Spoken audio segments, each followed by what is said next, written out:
There are three golden principles which would be very useful in meditation. When you go to shower, you don't go with coats on, right? You remove the coat, you remove your shoes. In the same way, when you meditate, all the wants in our mind, we keep them aside. Say, I want nothing. And meditation is not doing anything. Again, so we do nothing and then know that you are nothing.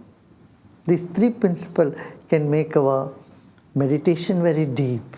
Beware, meditation is contagious. If you are a good meditator, people around you catch it. It's like happiness. Happiness is contagious, so is meditation. Very contagious, beware of that.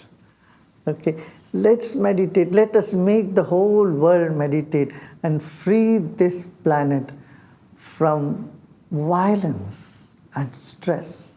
Meditation is the food for soul. It can open up the lid that we have put on the fountain of energy, the fountain of love, fountain of joy that we are. Let's meditate today and every day. All the best.